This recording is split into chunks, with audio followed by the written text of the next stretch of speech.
Good afternoon, everybody. How are you today? Welcome to the Reels. Today is Wednesday, April 17th. I'm orienting myself to the slide. I have the pleasure of introducing our speaker today. Some of you may have heard of him before. His name is Dr. Chris Callahan. He's a professor of medicine at IU School of Medicine. He is now the Chief Research Officer at Eskenazi Health. And actually, for those of you who maybe don't know, he was the founding director of the IU Center for Aging Research here at the Regenstrief Institute, and a mentor of mine and many others here. So Thanks, Dr. Fowler, and thanks everyone for having me. I believe, except for our 25th anniversary party, this is the first time I've been back to talk at Regenstrief, which is very bizarre.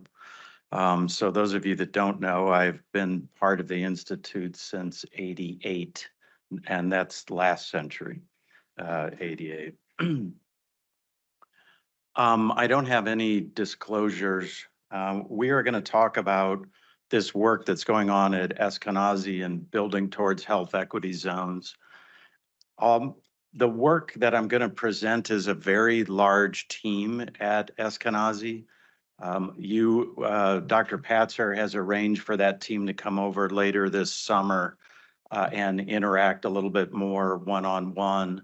But the team, I think, really changed in complexion because we hired a couple of folks who had deep experience in neighborhood development and community partnerships. Dr. Kimberly McElroy Jones came to us from Eastern Star Church, and Eastern Star Church itself has quite extensive programming in social care issues, housing, transportation, food, including building their own apartments. So, and then Ted Grain came to us from LISC, and LISC, you can kind of think of it as a neighborhood redevelopment group, but they also do loans. And literally you can drive around with Ted in Indianapolis neighborhoods, and he's got a story about why one building is in a particular place or a community-based organization, what it does, how long it's been there. Those two really changed the complexion of the team. And then another key person on our team is Dr. Deanna Reynoso, who's a pediatrician, and she started the Crooked Creek Food Pantry up at the Pacar Health Center on the northwest side. That's now in its 10th years of operation and has a lot of volunteer input from local churches and support financially from Corteva and others, and is a good example of something that started off pretty rickety and quite small, but has become now the third largest distributor of food in Gleaner's portfolio. So it's a very important part of the community.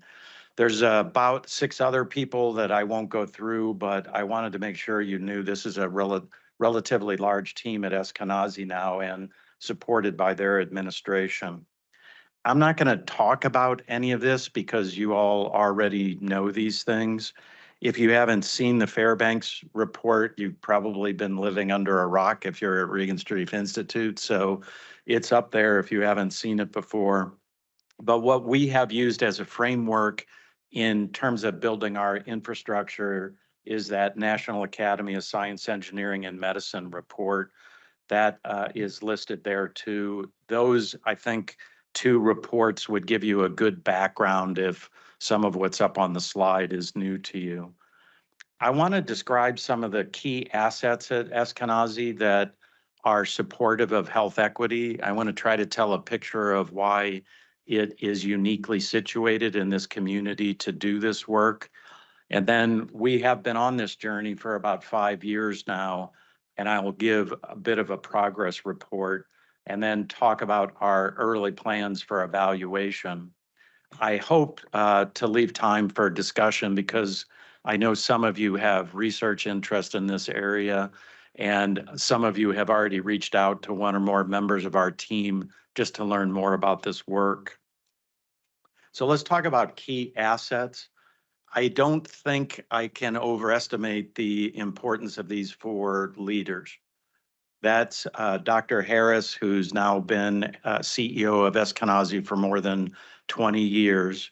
and has been engaged in food as medicine and lifestyle medicine for a long time, and has bent the organization in this direction and mandated that this work continue.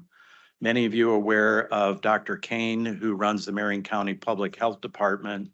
And notably, Marion County Public Health Department and Eskenazi are both part of Health and Hospital Corporation.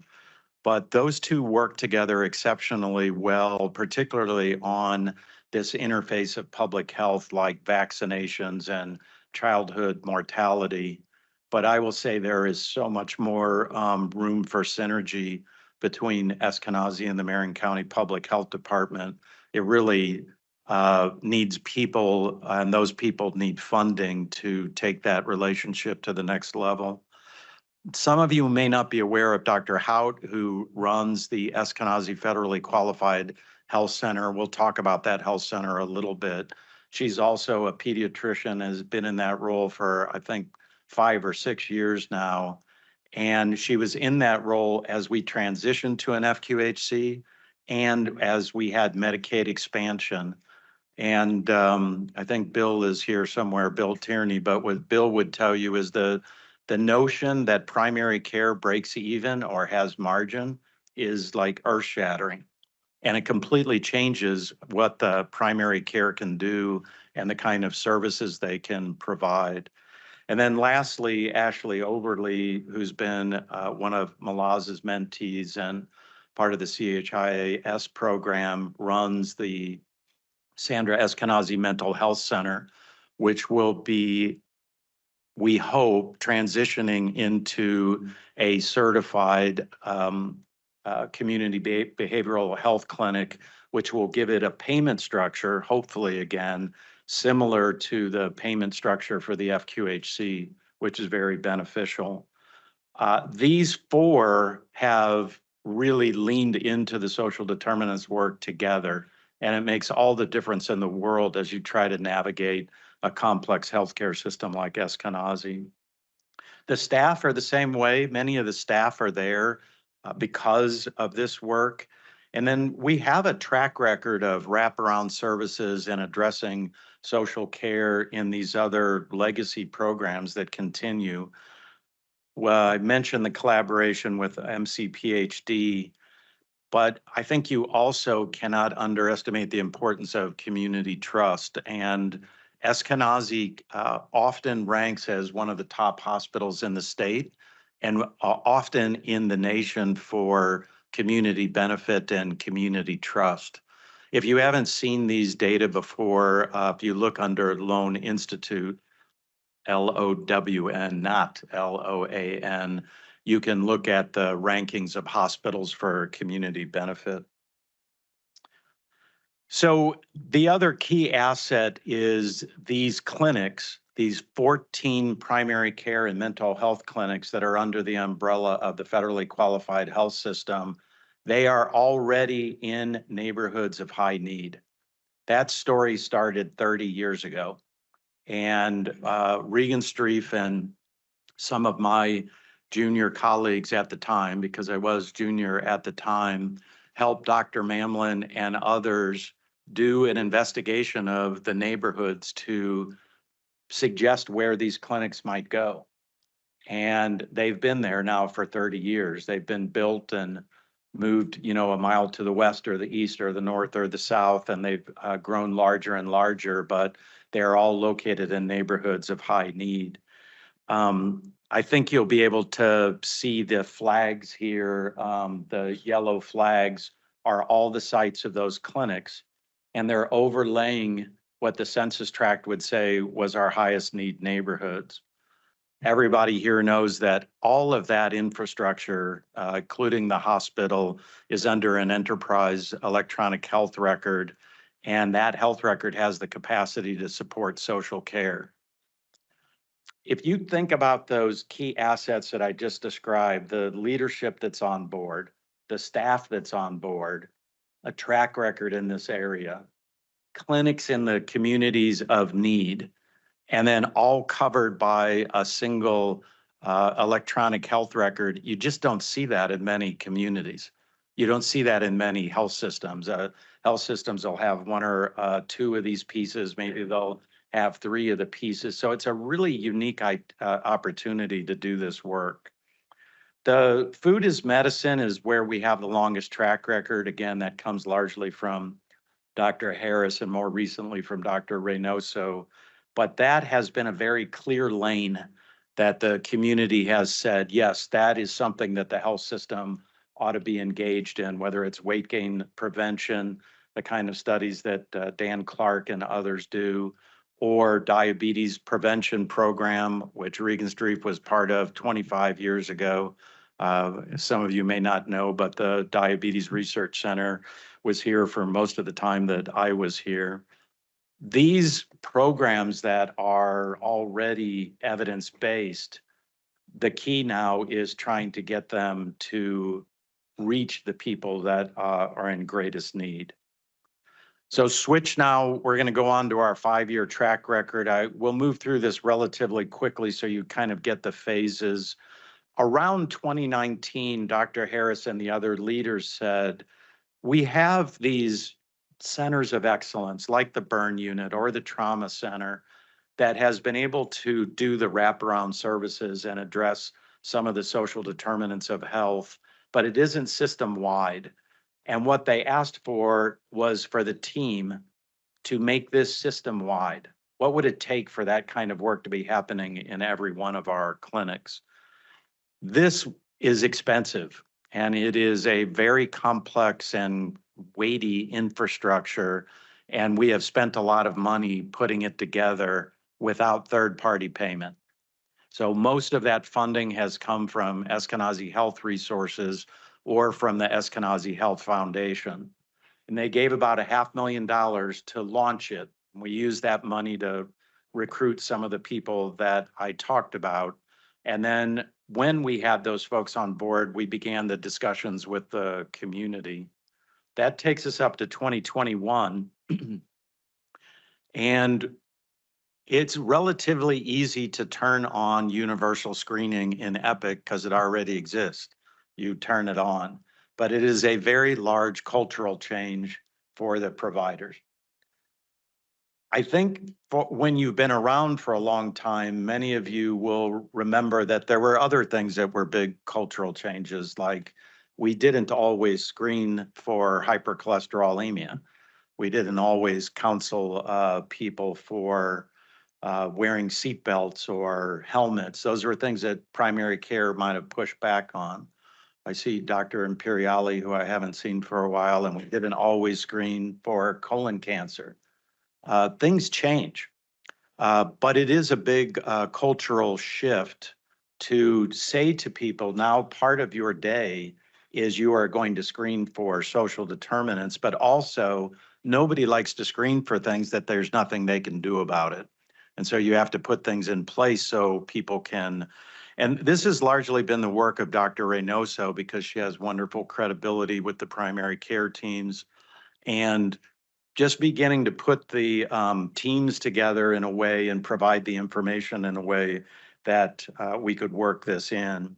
I mentioned the expansion of the community referrals, but one of the things I know this group knows, the IT sophistication of these community-based organizations runs the gamut to, hey, they're ahead of you, to they're still in 1950, to they're not using anything at all, and they're not using anything at all as a conscious decision. So just beginning to look at those assets in each community about who's doing what and how could we partner with them? And then if we're going to partner with them, how do we close the loop? Like if we send somebody to them, how do they know that, how do we know that that person got the services the same way if we sent someone for an MRI, we would know if it took place. I'm specifically not mentioning COVID. So just, it's in all of your brains. It's going on, you know, on that last slide, it's like happening and disrupting everything. In 2022, we were able to expand the workforce because we need the primary care teams, the mental health teams, the inpatient teams needed help and you can't just refer everyone to social work. And so we brought on additional community health workers and a new role called community weavers. Think of the community health worker as a navigator within the health system with just a little bit of navigation outside. And the community weaver does the navigation with the community-based organizations, which is a little bit of navigation inside the health system. And they are, in a way, extensions of the social work team, but that's oversimplified because they're in contact with the providers as much as they are with the social workers. We also in 2022 got a larger group of a larger amount of funding from the Eskenazi Health Foundation that let us launch the health equity zones. That was the money for the planning process for the health equity zones.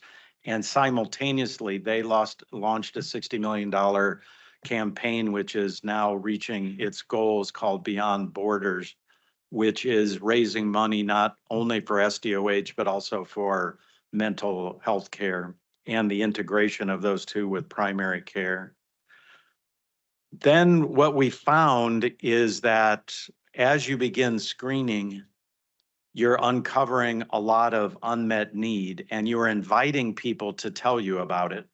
Just like we didn't used to ask people about smoking. Now we ask people about smoking. We push people to stop smoking.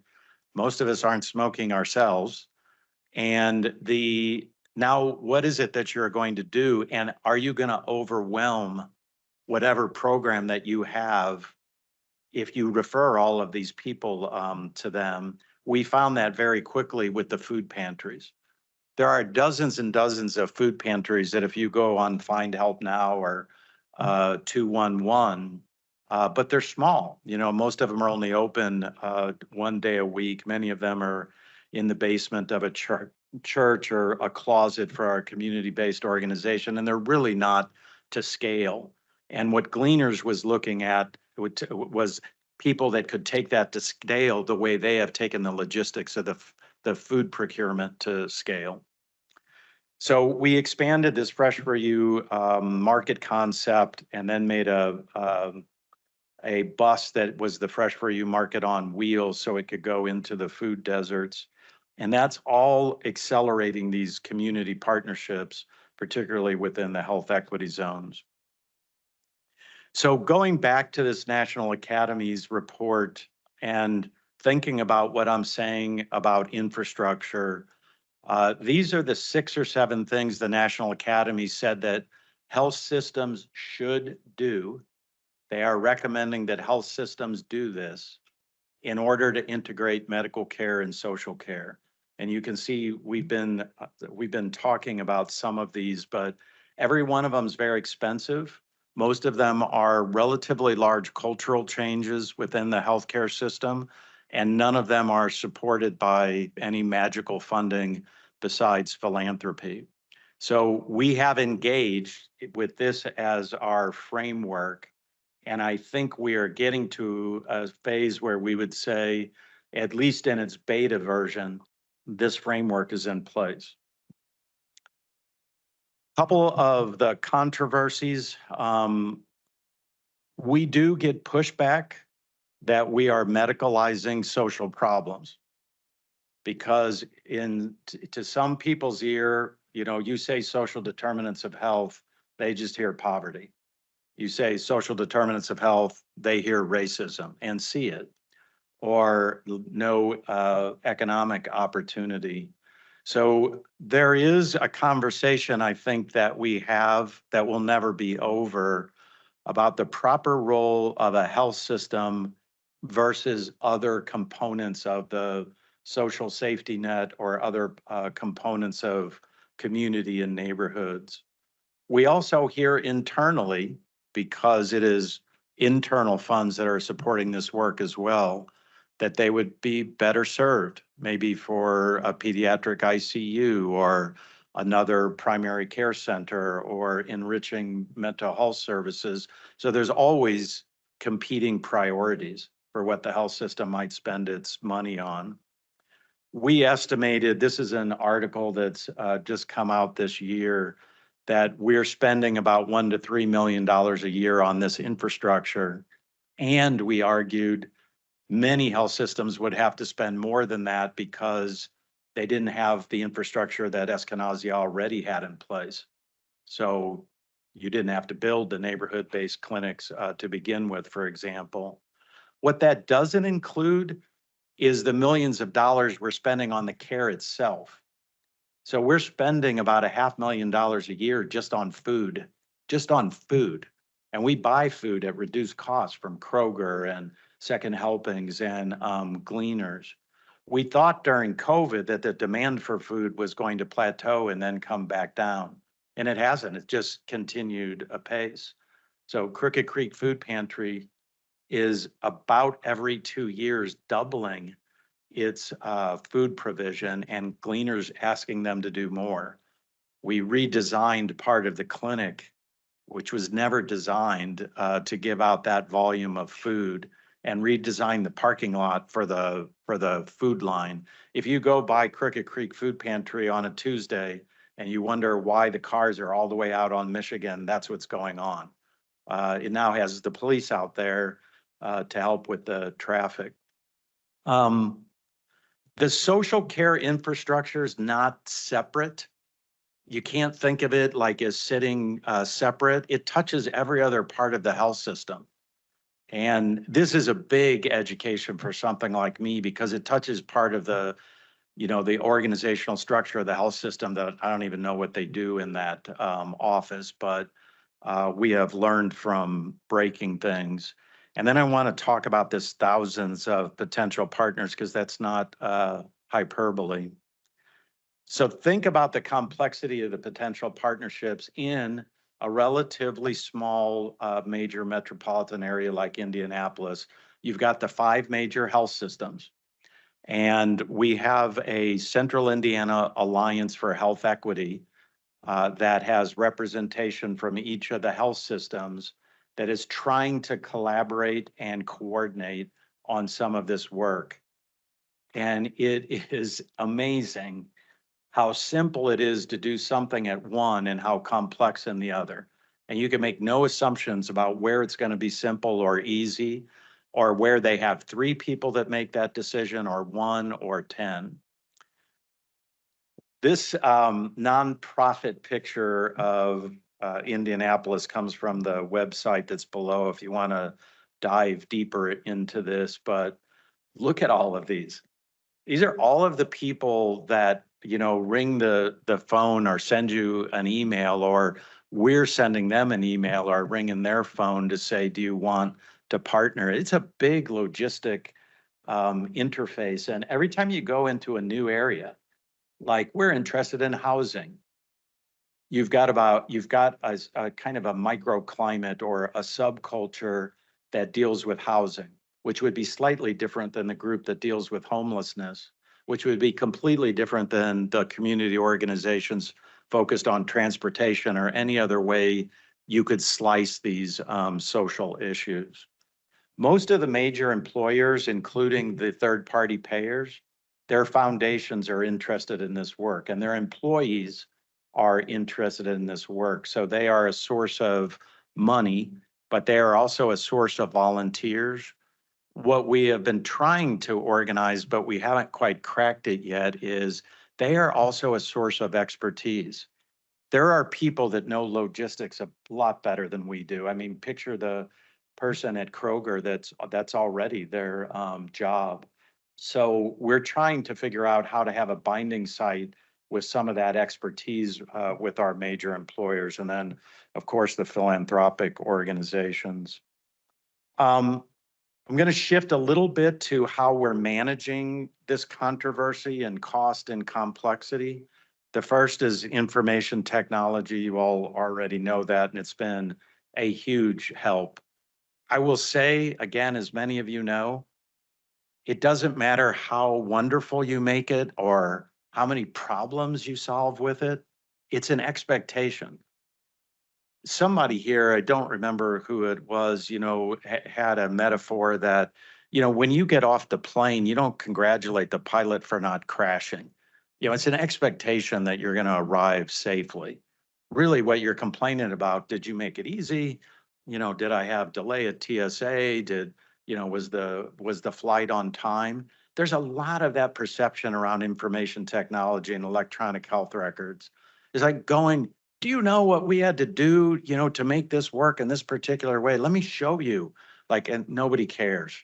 It's like, is it working, but, from the 2 clicks, or is it not working? So I'm not talking a lot about it, but it is a lot of work. It's just an expectation once you ask people to make the cultural change. I'm going to show you how we've expanded the healthcare team, but then the major way that we've tried to manage complexity is around the neighborhood-based approach. Break Indianapolis up into neighborhoods, break those community-based organizations up to the neighborhoods where they have influence and assets, and identify those assets and then work with those assets in the neighborhood. We have also completed what will be a 2-year process of identifying neighborhood priorities in the 3 health equity zones that we have funded so far. And in each of the SDOH areas, we have what the neighborhood would like to work on and what their priorities are. That will be publicly available very soon. It's going through a communications review. And then we have partnered with the funders and the community-based organizations on those community priorities. So it is important to the funders to know that you're working on something that's important to the neighborhood. Go through a few quick slides here. The Epic wheel, I think many of you have seen, and it looks fairly simple, but when you pull up a patient, if you float over SDOH, this wheel pops up. And what you see here is this person has food insecurity. That's a knife and fork icon down there at the bottom of the red mark. But there's 11 or 12 of these, depending on which instance of Epic that you're on. And you can see from 2020 to 2022, we're now pretty routinely screening 50, 60,000. Well, I think we're already up to 80,000 this year, people a year for food insecurity. What is difficult is the orange line. Those are the people that are positive. So in 2022, which we're well beyond now, we're identifying 10,000 people with needs. Like, what are you going to do with all of those people now that you found them? This is the other, again, this isn't for us to go through in detail. This is work that Deanna Reynoso did, but you have 3 kind of personas of people that have food insecurity. There's the group that doesn't have a grocery store. There's a group that even if there were a grocery store, they couldn't pay for the food. And then there's a group that has a grocery store, they can pay for the food, but they don't know the right things to eat. And those people are going to take a different pathway. Those are stepping stones, if you're wondering what the blobs are. It looks very good as a giant poster, but it's incredibly complicated. This is the world the patients are navigating. Each of those stepping stones is something that, might be of help to any particular person in any particular neighborhood. The workforce keeps expanding. And I think this is going to go on for a while, and it is supported by the electronic health record and the communications that you can do there. But there's an article that gets looked at really about every decade that says, look, a primary care doc wouldn't have enough time in the day to do all the preventive services. And that article was updated about 5, 6 years ago to said, well, how about with the new team? Now that we have the new team, is there enough time in the day for a typical primary care doc? And the answer is still no, because we're adding things on.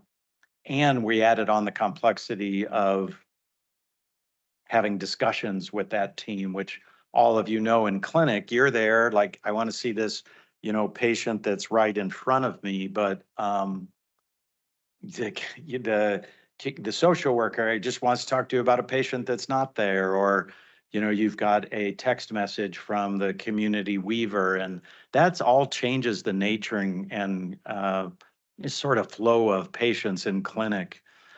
I mentioned the health workers and the weavers. You all are aware of doulas, but doulas, again, are becoming almost an expectation for many of our patients. They know to ask for them. They are interested in doulas, who are essentially health coaches for expecting mothers.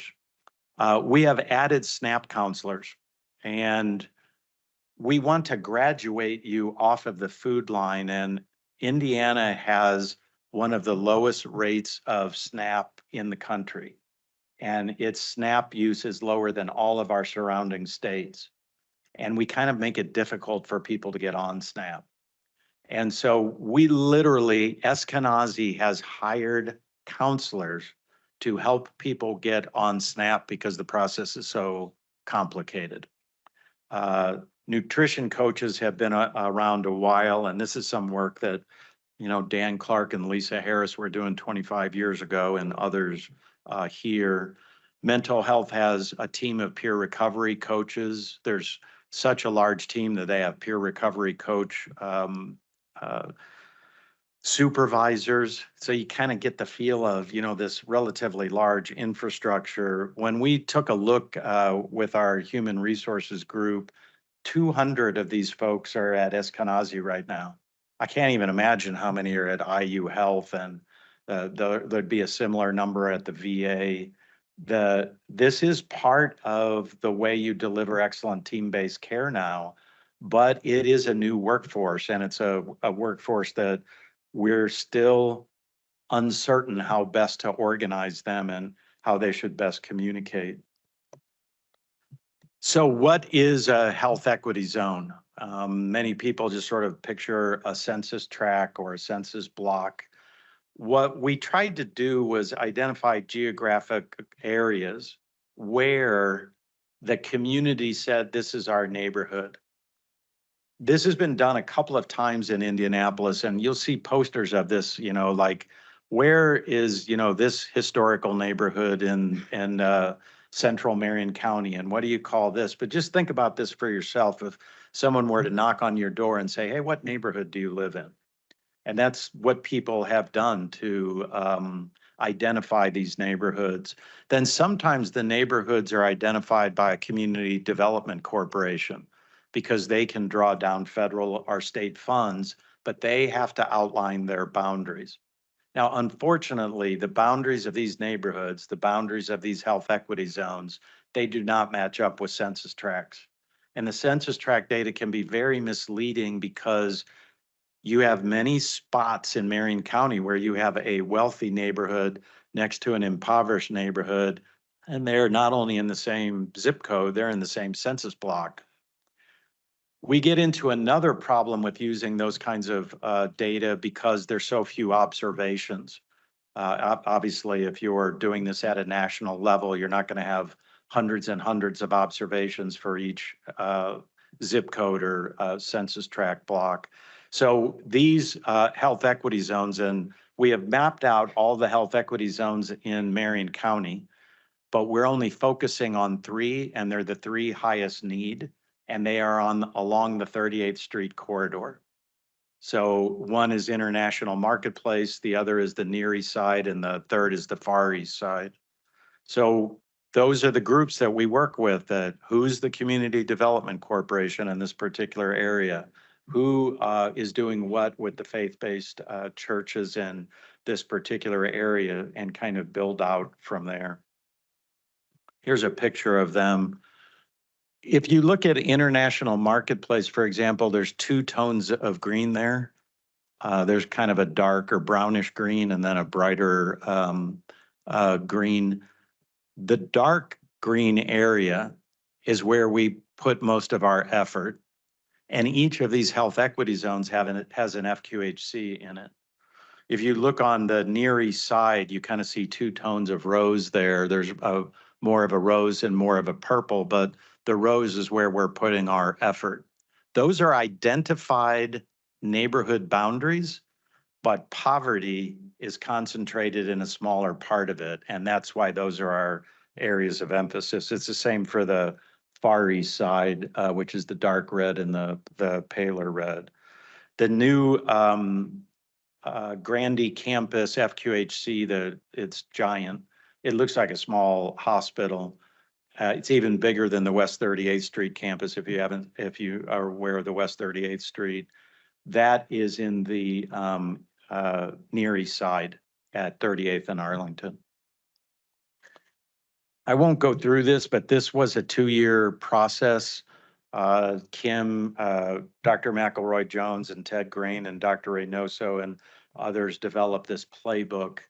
Part of this came out of work that was done at Rhode Island. Rhode Island was the group that coined this notion of health equity zones and how they developed them. But part of it comes out of the blue zone work too, that, where you live can make you live longer, but where you live can make you live shorter. And some of these are the processes, but this playbook is the playbook that was shared with the community-based organizations so they would see the process that we were moving through. This is just a picture of the campus. This building is quite large.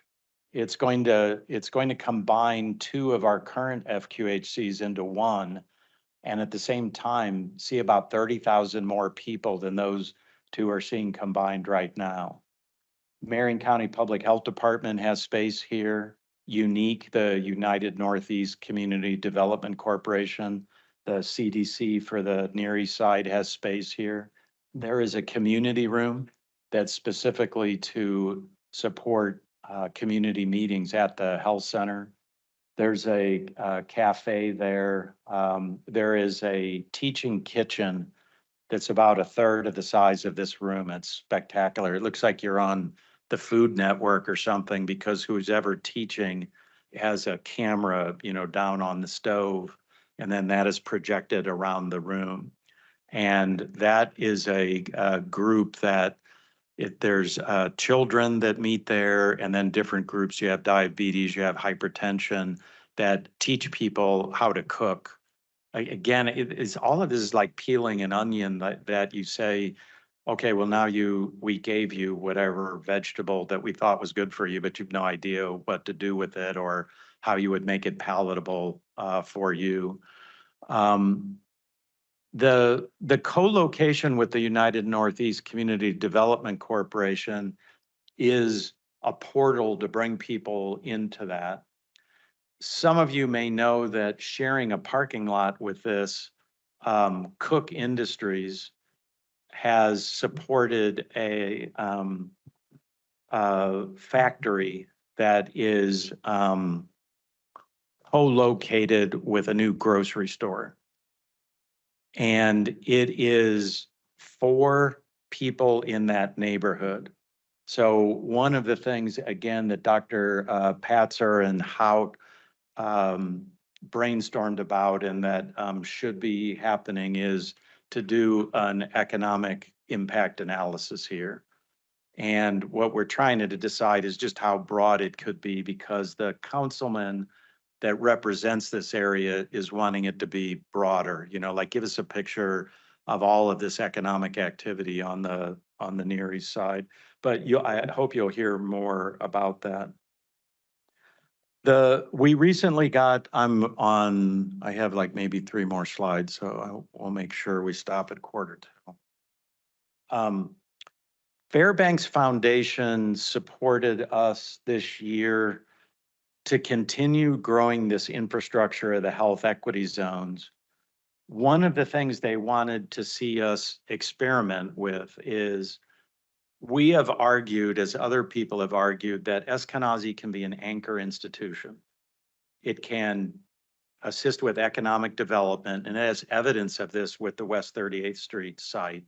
There's a lot of economic development that happened on West 38th Street after that clinic went in. It's kind of stabilizing the way, a post office might be or a Walmart might be if they went into that particular area.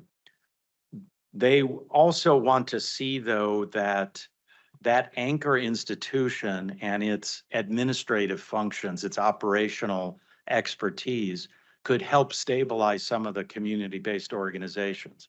Because those 4,000 community-based organizations I showed you, they won't be the same ones next year. They come and go and come and go, and one that's particularly strong that you're just going gangbusters with will go away. Why? Because the executive director entered politics or, went somewhere and maybe she was, the person that was really driving it, and they don't have good succession planning. So that's one of the things that we're experimenting. We are, of course, going to be doing intervention studies, but the nature of the pilot studies are supposed to be pilot studies in partnership with the neighborhood organizations. And the one, Ted Grain is, Kimberly McElroy Jones is the top picture. Ted Grain's in the gray coat in the bottom picture. In the blue coat, opposite Ted, not in the middle, is Sabine, who is one of the program managers, and she speaks Haitian Creole. And this is a pilot project with a microtransit company that only operates on the east side. And they are testing the impact on Haitian Creole mothers meeting their preventive care by providing them transportation through this transit company that happens to be run by one of the counselors on that side, in that part of town. So you kind of see there's a flow of money and infrastructure and evaluation capacity, but the actual intervention is carried out by this group, driven to success. There's 3 or 4 of these that are launched now, and every one of them is different because every organization's different. Regenstrief Foundation funded us this year to start the Regenstrief Center for Health Equity Research. We argued that this needed to be embedded at Eskenazi, that it would give us better access to the electronic health data, but it would also give us better access to the clinical sites. It is for me, a back to the future. Because this is exactly what Regenstrief Institute looked like in 1988 when I arrived. It was embedded. The clinicians and the investigators were the same thing. Of course, everything was in that building right over there. And the clinic was on one floor and we were a couple of floors above it.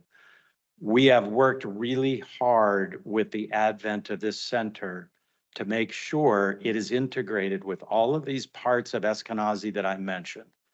If you're going to do something, make sure that you've checked it out with revenue cycle and new site, new service, and whatever the group is that is over these, and would make it not an appendage, but actually integrated with the healthcare system. The foundation, however, is very clear. They do not want descriptive studies. Everybody's tired of studies that describe health disparities. They want intervention studies, and they want those intervention studies shared with the community. So that's what we're working on. It's just getting off its feet. We have hired 2 data analysts, a clinical epidemiologist. We have repositioned some people on the existing data analytics team. So still administratively, it's getting its feet underneath it. All right, last slide. This is going nowhere if we don't eventually get payment from the Medicaids and Medicares and Elevances and care sources. This has got to be made a benefit. It's close to that in the FQHC. You can come close to it with the bundled payment that they get, but not in the hospital, not in mental health care yet, and not for specialty health care, not in a fee-for-service environment does it even come close. So what Eskenazi started on, where we are now, is yes, but you have to build the infrastructure first before you could test it to say if it added value. Does it save money? Does it improve quality? That, I think we have argued, is the role for philanthropy and why we have focused so much on raising philanthropic funds to build that infrastructure and to build the evaluation structure. The other thing about this is no matter how hard you tried, if you made it really, really, really good within Eskenazi, it will fail because the need's too great. And, where the patient wants to go for services. So you absolutely have to build the infrastructure for the intersectoral partnerships. And none of those partners built the infrastructure to collaborate with you. So they need to build an infrastructure and assign FTE, and we have to build infrastructure and assign FTE, and then you have to commit to it for a while, and both of you have to stay stable enough that you could actually have a couple of years to get things done. And then healthcare goes on. We're not stopping anything that we were doing. And Eskenazi, month over month over month, keeps breaking records for volume. I mean, part of that is new facilities, but that's not the majority of it. Doesn't matter if you look in specialty care, mental health care, primary care, surgery, hospitalizations, all of that volume is going up. So this has to happen without interfering with that traditional healthcare service. And I will stop there. Thank you.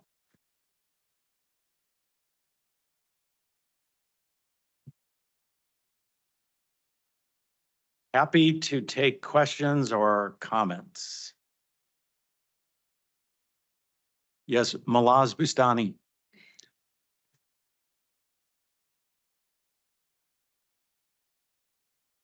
Just to use your analogy-based thinking, when you face this problem of health equity problem, is it ultra marathon, marathon, 5K? And based on that projection, how can you then, based on that, you will end up building evaluation infrastructure and process accordingly. Is that correct? So if that's the case, do you think this is like 50 years to finally break it, or is this like 5 years in the best case scenario? I think pessimistically, we have 5 years to demonstrate some value. Maybe not the whole picture, but that you have about 5 years to say, well, look, we did it, with this group, or, we did it with that group. Optimistically, I think we might have 10 years, and seeing how well we've done. I mean, we're not done yet, but if we continue to get partnerships with philanthropy, then I think that could be 10 years.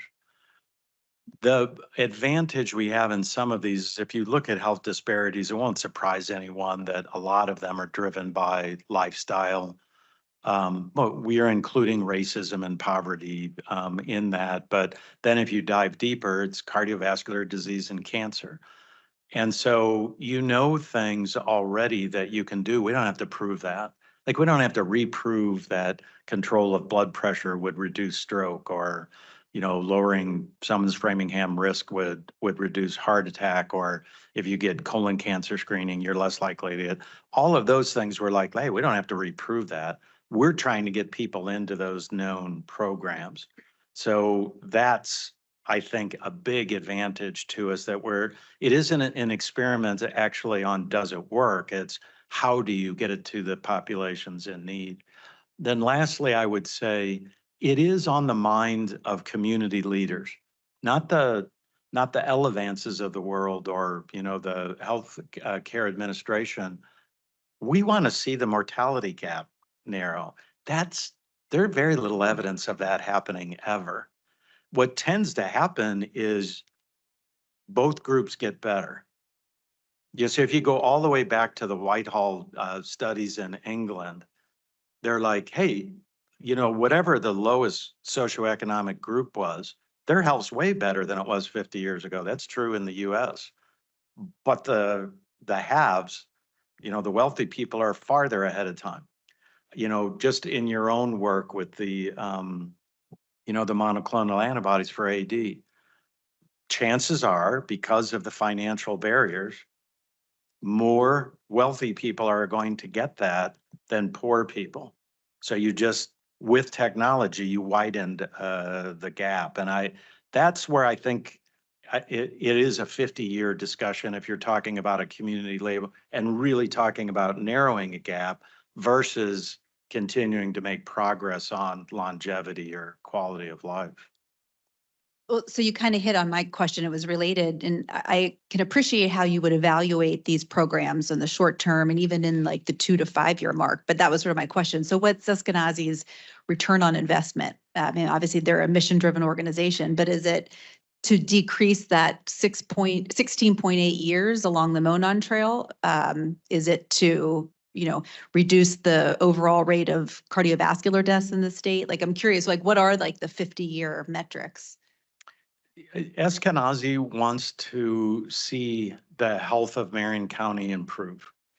So that would be sort of, the North Star, and we're not doing well. The health of Marion County is poor relative to other counties. I mean, we hear a lot about infant mortality, but you could talk about smoking rates, obesity rates, sedentary lifestyle rates, levels of unemployment or underemployment.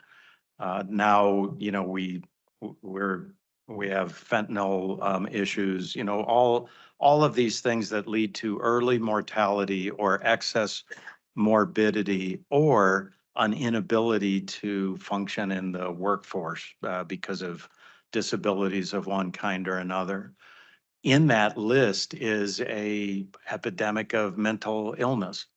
So what Eskenazi will generally do is say, we're responsible with the other health systems and Marion County Public Health Department to improve the health of this county. That's our focus. But we don't have to invent hypertension control. We don't even have to invent medications for hyperlipidemia treatment. We need to get them into people. And we need to understand why people have difficulty accessing them. Is it because they can't access Medicaid? Is it because they're too busy to worry about it? Those kinds of things. The notion now, the hypothesis now is that if you engage people on their social concerns, you will build trust. You'll get them out of their crisis, like I'm hungry. And in that regard, get them into standard of care. Which would be primary care for their cardiovascular disease or cancer prevention or getting their vaccinations or their prenatal care. So it has more to do with bringing, lowering that, the barriers to access. And access, I'm including not only you came through the door once, but you're regularly, meeting those needs. The other is if you look at like the diabetes prevention program, which got to be a quarter century old now, the woman that runs the program, the lifestyle medicine program at Eskenazi has great outcomes. As good as the clinical trial. The CDC comes, to take a look at how they're, doing so well with adherence. But she could build that could be 100 times bigger. The number of people that ought to be in that program or would benefit from that program is so much greater. A lot of it's built around getting standard of care into people and understanding why they can't access it. I can only see a shadow against the backlighting.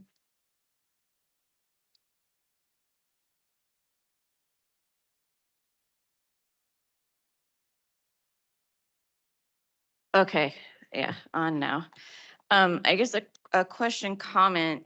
What do you say to the critics who don't believe that addressing social determinants of health is a role in healthcare or medicine? You mentioned that a little, and I think that comes up a lot as someone who practices at Eskenazi as well. I feel like there are a lot of different viewpoints on this, and I'm just curious. And then maybe a second question, if there's time, and maybe this could be for a different forum, what are some of the projects that the community partners are putting forth that might be ways for Regenstrief to assist? Or I don't know if you know any specific projects, but I'm just curious with the equity research initiative, what might be some opportunities?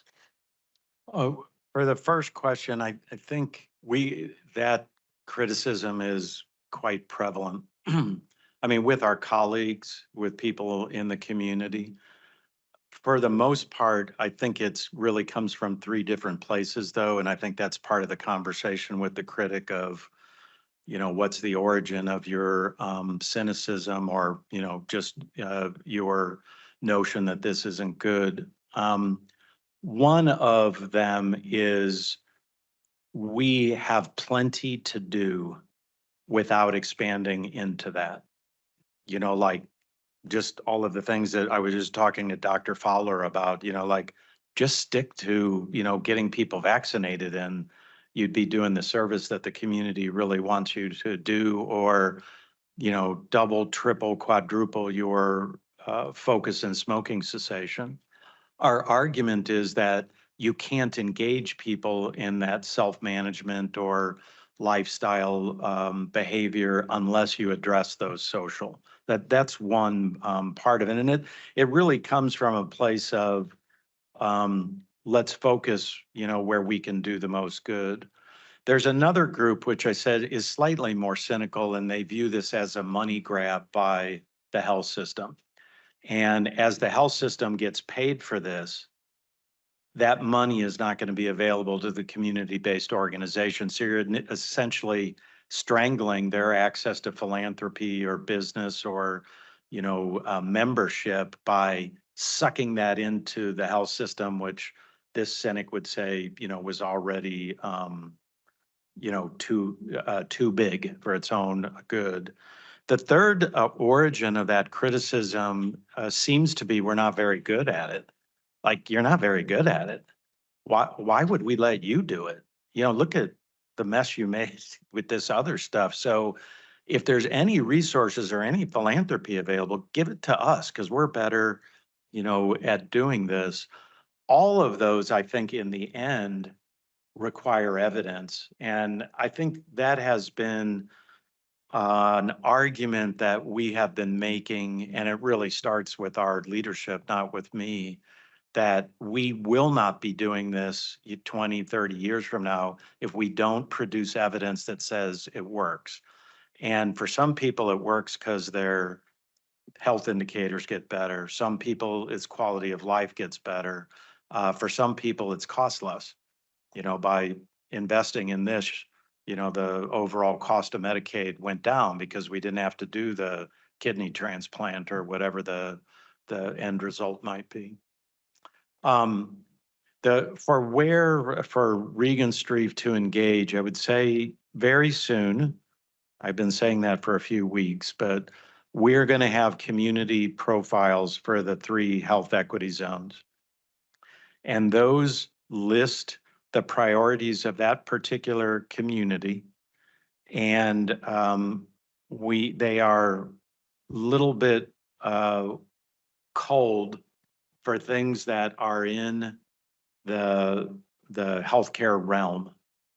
So we are less able to say that we can engage, for example, in gun violence, although that is the priority of some of these communities, and it is the priority of, say, some of our team in trauma.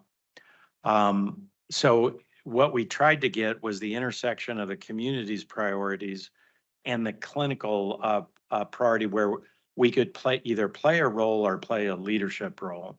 And I think as you look down those, you're going to see a lot of breadth of what could be done. There is I don't know any other word for it, but a logistical problem. I mentioned this to Dr. Tierney a while back, but there are so many partners and so many people, and there are so few places that have this infrastructure that we almost need a traffic control, for who's doing what with who. What tends to bother the community-based organizations is you're the third person from Eskenazi this month that's come by and said, you know, hey, we'd like to work with you on smoking cessation. So that capacity, I think, is part of what we're hoping to continue to develop. What I would say is when you see these profiles, when you see, is there an interest, then reach out to me. But I will be honest. My response to you will be honest that well, I'm not going to say no. I'm going to say not now or perfect timing, or if you jump in 3 months, because all of this is not a no. It's under what conditions and, you know, what timing. So probably you're not going to be able to launch a diabetes prevention program if 2 other people have just done it, just, you know, as an example, which happens a lot over at Eskenazi. I see a little bit more in my research role, organizing the projects. Nice to see everyone. We are out of time. Thanks for your attention and questions.